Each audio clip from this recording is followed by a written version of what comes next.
Sejam bem-vindos ao canal Pro Veritate. Você está na playlist dos vídeos da obra da mística italiana Maria Valtorta, que relata toda a vida de Nosso Senhor Jesus Cristo, revelados a ela na década de 1940. Assista a esta sequência de vídeos desde o início, e receba você também as graças de conhecer melhor a vida de Jesus. Em Nob, a parábola do rei que não foi apreciado por seus súditos. O milagre no vento.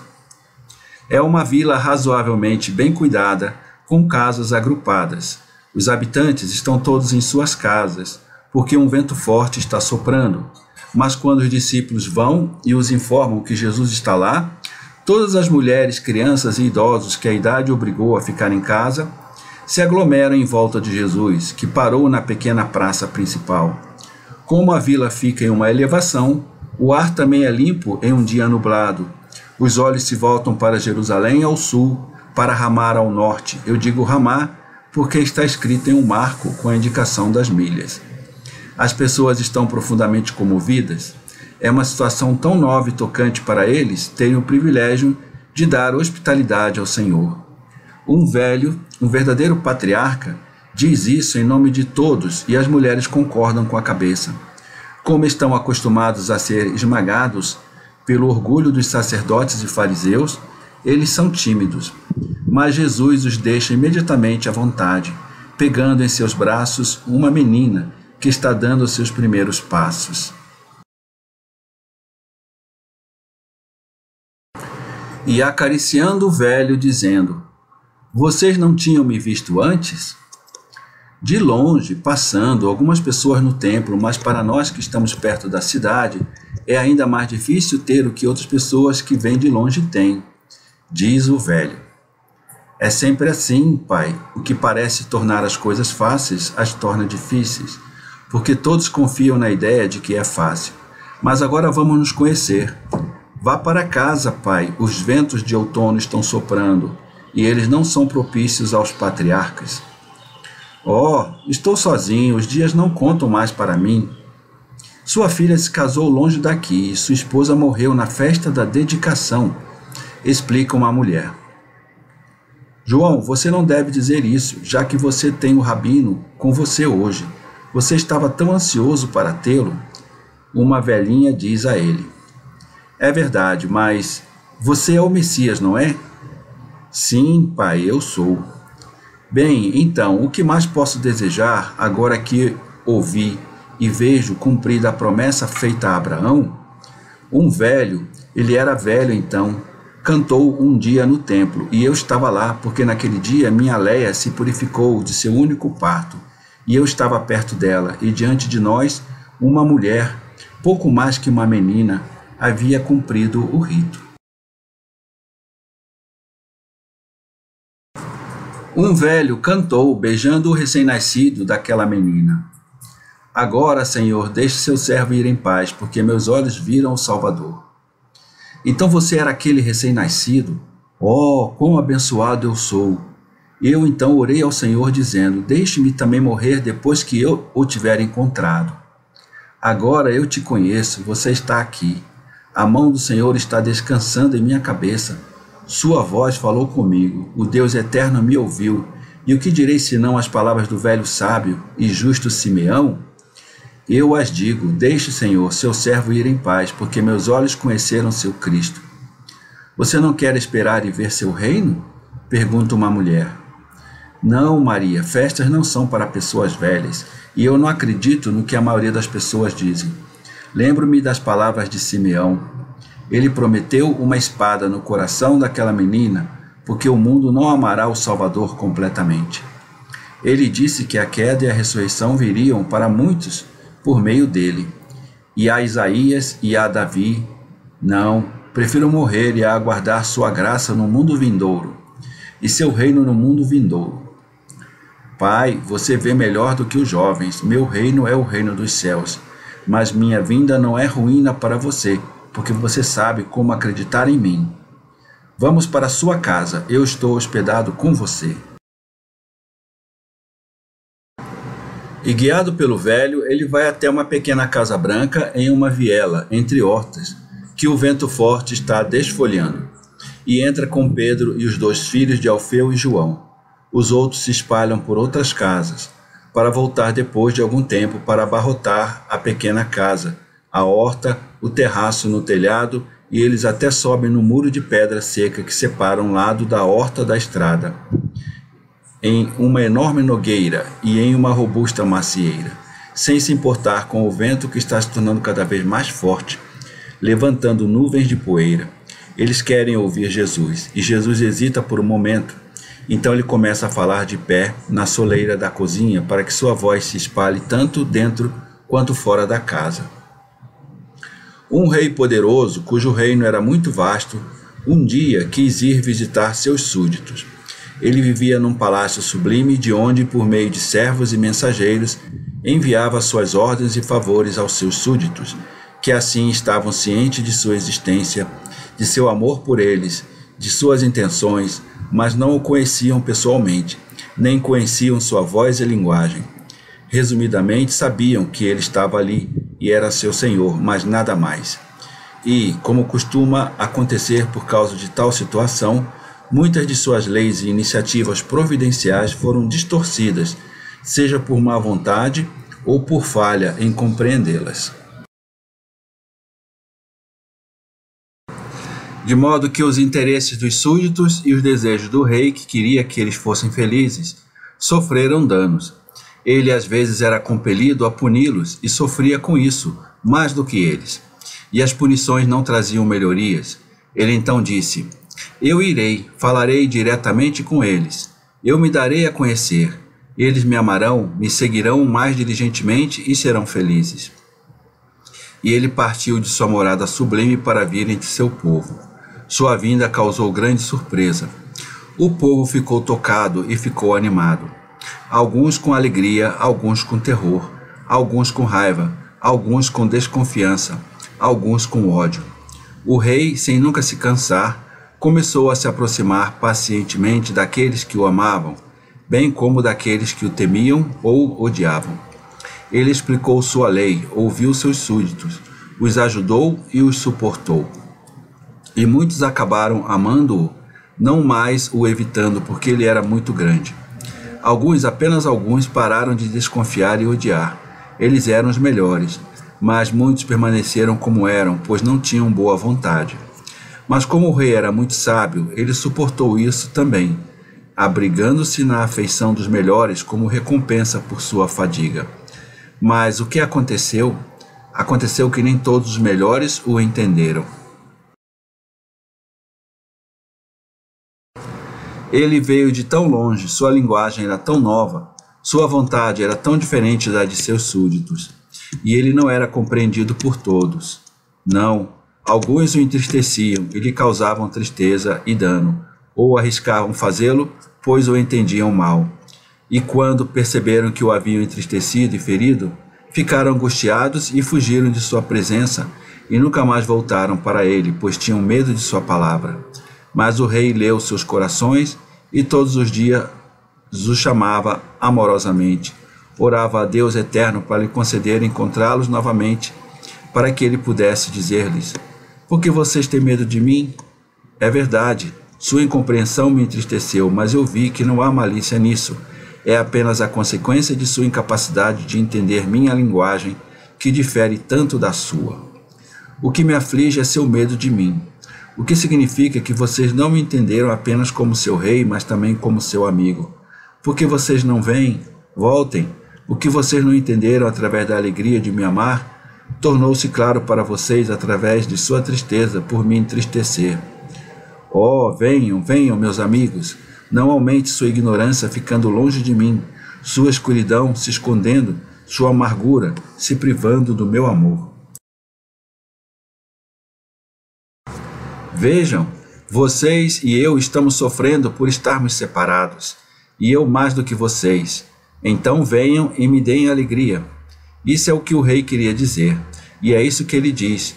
Deus também fala assim com aqueles que pecam, e o Salvador fala assim com aqueles que podem ter cometido um erro. E o rei de Israel fala assim aos seus súditos.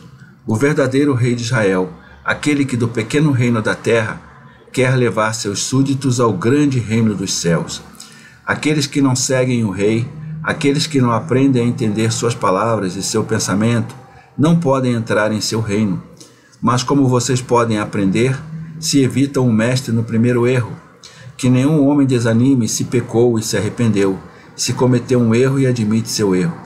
Que ele venha à fonte que apaga os erros e concede luz e sabedoria, que arde com o desejo de saciar sua sede e que veio do céu para se dar aos homens. Jesus está em silêncio. Só se ouve o vento uivando cada vez mais alto, no topo da pequena montanha onde Nob está. Ele ruge tão furiosamente que as árvores rangem assustadoramente. As pessoas são compelidas a voltar para suas casas, mas quando eles se dispersaram e Jesus entrou na casa fechando a porta, Matias, seguido por Manaém e Timoneu, saiu de trás do pequeno muro e foi até a horta e bateu na porta. O próprio Jesus veio para abri-la.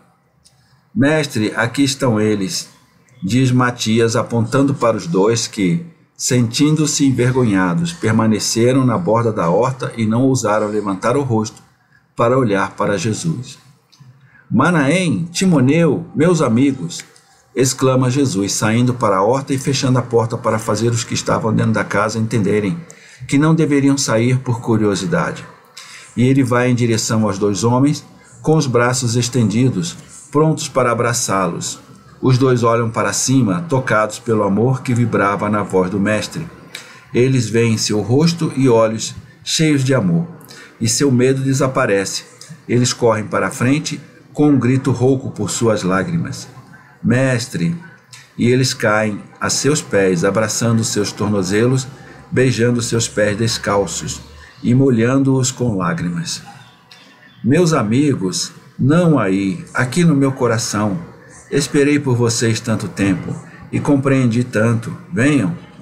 E ele tenta levantá-los. Perdoe-nos, oh, perdoe-nos. Não diga não, mestre, sofremos tanto. Eu sei, mas se vocês tivessem vindo antes, eu teria dito a vocês antes, eu vos amo. Você nos ama, mestre? Como antes? Timoneu é o primeiro a perguntar, olhando para cima inquisitivamente. Mais do que antes, porque agora você está curado de toda a humanidade em seu amor por mim. É verdade, ó meu mestre. E Manaém se levanta de um salto, pois não consegue mais resistir. Ele se joga no peito de Jesus e Timoneu o imita. Veja como é confortável estar aqui. Não é melhor aqui do que em um palácio pobre, onde você poderia ter-me mais e mais poderoso, gentil, rico, em tesouros sem fim, do que ter-me como seu Salvador, Redentor, Rei espiritual e amigo amoroso? Isso é verdade, muito verdade. Oh, eles nos seduziram e nós pensamos que estávamos honrando você e que a ideia deles era justa.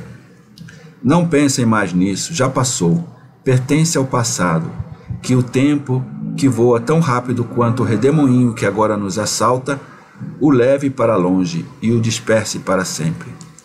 Mas, entremos, não é possível ficar aqui. De fato, um verdadeiro furacão desce sobre a aldeia do norte.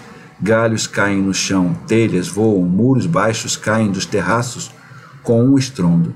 As nogueiras e as macieiras se contorcem como se quisessem ser arrancadas. Eles entram na casa e os 4 apóstolos ficam surpresos ao olhar para os rostos dos discípulos ainda molhados de lágrimas, em contraste com os sorrisos em seus lábios. Mas eles não dizem nada. Tenho medo que aconteça um desastre, diz o velho João. Sim, não sei o que farão aqueles que vivem em cabanas, diz Pedro. O vento é tão forte que as 3 chamas de uma lâmpada acesas para iluminar o quarto fechado tremeluzem, embora as portas estejam fechadas. O barulho do vento que está ficando cada vez mais forte e atinge a casa com pó e grãos de entulho, que soam como pequenas pedras de granizo, misturam-se aos gritos das mulheres que se ouvem cada vez mais perto. São esposas assustadas e mães angustiadas. Nossos maridos, nossos filhos, eles estão a caminho. Estamos assustadas. O muro de uma casa abandonada desabou. Senhor Jesus, misericórdia. Jesus se levanta com alguma dificuldade e abre a porta, contra a qual o vento sopra com toda a sua violência. Algumas mulheres, curvadas para resistir ao vento, um verdadeiro tornado sob um céu assustador, gemem com os braços estendidos. Entre, não tenha medo, diz Jesus, e olha para o céu e para as árvores prestes a cair. Entre, Jesus, não vês como os galhos estão se quebrando e as telhas estão caindo? Não é sensato ficar do lado de fora, grita Judas de Alfeu. Pobres oliveiras, estas são pedras de granizo. Onde elas caem é o fim da colheita, afirma Pedro. Jesus não volta para dentro, pelo contrário, ele vai direto para fora, onde o vento torce suas roupas e desgrenha seus cabelos. Ele estica os braços, reza e então ordena: já chega, eu quero. E ele volta para dentro de casa. O vento uiva pela última vez e então cai de repente. O silêncio depois de tanto barulho é impressionante. É tanto que rostos espantados olham para fora das casas. Os sinais do tornado estão lá, folhas, galhos quebrados, farrapos de cortinas, mas tudo está quieto. A abóbada celeste responde à terra, que não está mais perturbada, dissipando as nuvens, que de escuras se tornam claras e se espalham sem causar nenhum dano, despejando uma garoa que purifica o ar de tanto pó. O que aconteceu?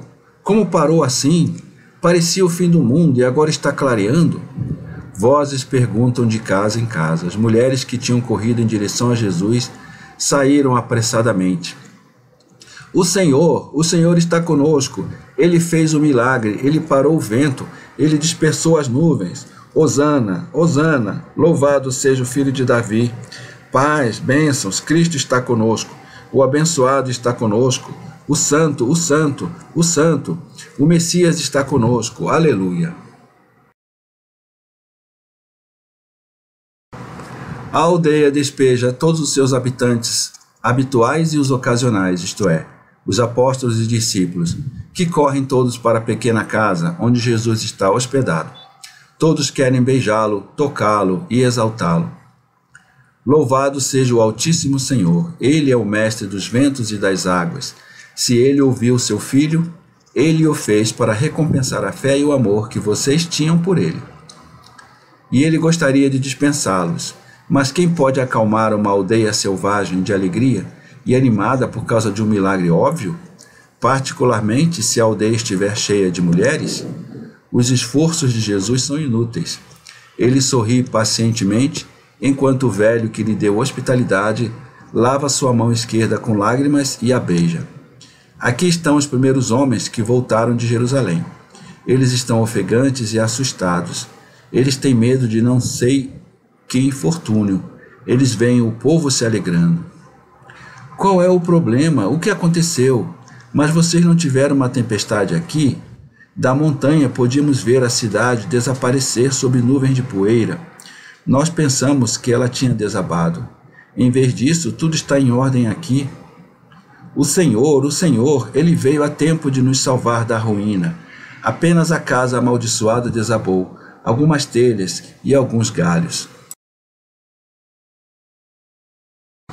E vocês, o que aconteceu em Jerusalém?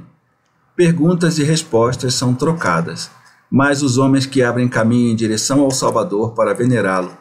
Só mais tarde eles explicam que todos na cidade estavam com medo por causa da tempestade iminente e as pessoas fugiram das cabanas para as casas e os donos dos olivais já estavam de luto pela perda da colheita. Quando o vento caiu de repente, o céu clareou com pouca chuva e toda a cidade ficou maravilhada. E como a imaginação se torna imediatamente viva em certos casos, os homens relatam que enquanto as pessoas fugiam, muitos que estavam no templo nos dias anteriores, vendo que o Monte Moriá era o mais atingido pelas rajadas, tanto que os bancos dos cambistas foram virados e a casa do pontífice foi danificada. Disseram que era um castigo de Deus pelos insultos ao seu Messias. E assim por diante. Quanto mais pessoas chegam, mais a história é embelezada. Quase se torna mais apocalíptica do que o relato da Sexta-feira Santa. Inscreva-se no canal, ative as notificações, dê o seu like, comente e compartilhe.